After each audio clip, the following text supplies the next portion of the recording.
Bom dia, queridos alunos. Vamos dando prosseguimento ao estudo da elétrica, né? Hoje vamos ver eletrização dos corpos e o eletroscópio, né?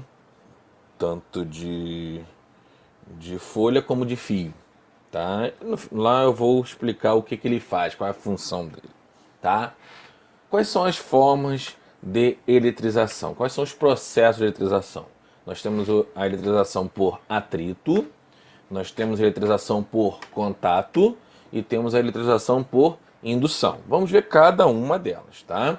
Os processos de eletrização são métodos utilizados para troca de cargas elétricas entre corpos, adicionando-se ou retirando-se elétrons. Lembrando sempre quem sai do corpo e volta, né, sai, faz essa movimentação é o elétron, tá? O elétron é aquele que está sempre se movimentando. Então, se eu tenho um corpo, tá, com sobra de elétrons, mais elétrons do que prótons, né, eu tenho um corpo negativamente carregado. Se eu tenho um corpo com menos elétrons, então falta de elétrons, e mais prótons, eu tenho um corpo positivamente carregado. Tá bom? Então vamos lá. Eletrização por atrito. O primeiro. O nome já fala, é atritar, é friccionar, é passar um no outro, tá? Para que os dois corpos se eletrizem, tá? Um vai ficar positivo e o outro vai ficar negativo, tá? Sempre assim. No processo de eletrização, quando eu separo os dois corpos após o processo, eu vou ter um positivo e um negativo. Então, cargas de sinais sempre contrários, tá? Quando corpos de determinados materiais são atritados, um cede elétron, eletrizando-se positivamente, e o outro recebe elétron, eletrizando-se, portanto, negativamente. Isso ocorre devido à forte interação entre os dois materiais durante o atrito, tá? Nós temos corpos que eles são mais susceptíveis, quer dizer, tem uma tendência maior a receber elétron, e tem outros que não. Tá? Nós vamos ver até uma tabelinha depois aí de eu mostrar o processo de eletrização para vocês. Como é que é o processo de eletrização? Eu tenho aqui, ó. Deixa eu pegar o apontador aqui para a gente mostrar para vocês, o apontador laser. Tá? Eu tenho aqui, ó. Antes do atrito, eu tenho um bastão de vidro e um bastão e uma lã. Um pedaço de pano, de lã. Tá? Observe, ó, que eles estão a mesma quantidade, ó. 4 prótons, 4 elétrons. Só para mostrar, né? Em modo exemplificativo. 4 prótons, 4 elétrons. Então, teoricamente, os dois estão neutros. Não está sobrando nada, nem está faltando nada. Tá? É um corpo neutro. O que eu faço? Eu vou atritar. Vai flexionar o vidro com a lã.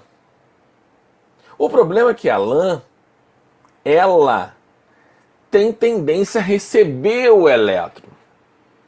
Ela tem afinidade maior para o elétron, o que o vidro não tem.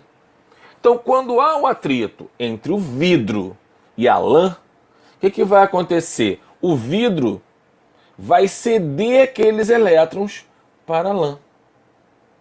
Então, eu vou ter uma lã negativamente carregada após o processo e o vidro todo positivamente carregado.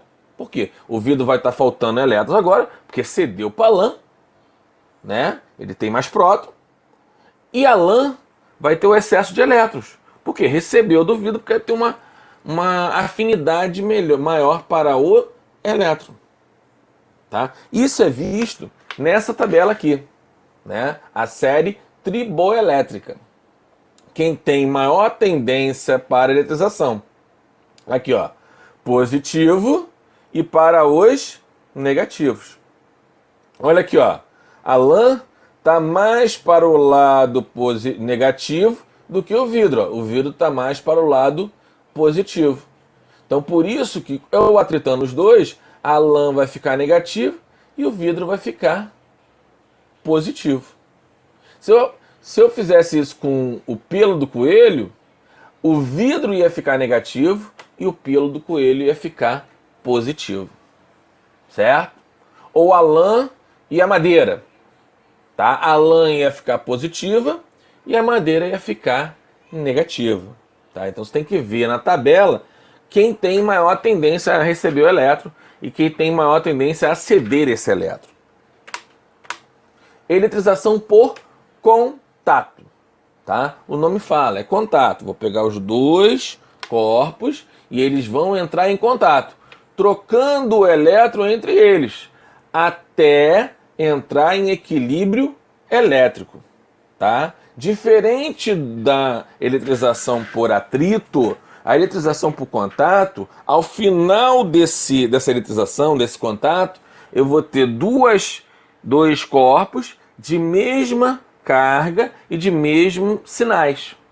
Tá? Então os dois vão ser positivos, ou os dois serão negativos, tá? Dependendo dos elétrons que estiverem ali dentro. Olha só, eu tenho aqui ó, um corpo neutro, então tem a mesma quantidade de cargas positivas e a mesma quantidade de carga negativa, e um corpo positivo, quer dizer, eu tenho falta de elétrons, eu tenho sobra de prótons. Entro em contato com os dois. Olha o que acontece. O negativo que tinha dentro do B, que estava lá em equilíbrio com o positivo, vai para a esfera A, que tem sobra, tem falta de elétrons, então sobra de prótons. O que vai acontecer ao final desse contato? Eu vou ter dois corpos positivamente carregados, tá? E em equilíbrio. Sempre, porque senão eles vão continuar trocando. Eletrização por contato, tá? Ainda, só que agora eu vou pegar um corpo neutro e um negativo, só para vocês verem como é que é feito. A história é a mesma, tá? E, ó, o que tem negativo em sobra vai passar para o corpo B até os dois ficarem em equilíbrio elétrico, tá? Ó, e os dois vão ficar negativos, tá? Então, a eletrização em contato, ao final do processo, você viu nesse e no anterior, eles vão os dois ficarem com a mesma carga de sinais iguais, tá? Eletrização por indução, eu induzo, não há contato, só há uma indução, tá? Claro que o indutor ele tem que ter sempre cargas diferentes, né, do corpo. Ele tem que ter uma quantidade de carga, tem que ser ou positivo ou negativo, ele não pode ser neutro, tá? Então olha lá, eu tenho aqui ó, a indução, eu tenho o corpo A e o corpo B, os dois são neutros, tá? Então o que acontece? Ó, quando eu coloco aqui um indutor, observa que ele não toca, ele só induz. O que vai acontecer? As cargas negativas vão se aproximar desse indutor, né? Positivo com negativo se atrai, certo? E as cargas positivas vão fugir, vão lá para o lado do B, vão para onde for, vão tentar fugir desse indutor. Por quê? Cargas iguais se repelem, então positivo com positivo vai sempre se repelir. Então aí eu vou ter ao final desse processo uma esfera carregada negativa e uma esfera carregada positiva, certo? Beleza? Sem problema. Aqui ó, ao final da indução, a esfera A vai ficar negativa, a esfera B vai ficar positiva. As duas que eram neutro não são mais agora, tá? O eletroscópio. Qual é a função do eletroscópio? Tanto de folha como de linha, que nós vamos ver daqui a pouco.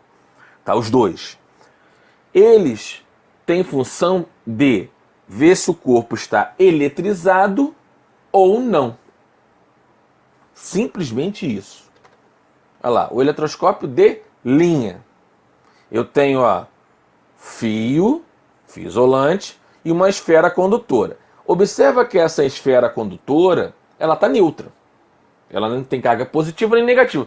Mesmo porque se eu tivesse só uma delas, ia ficar meio complicado para a gente saber se está carregado ou não.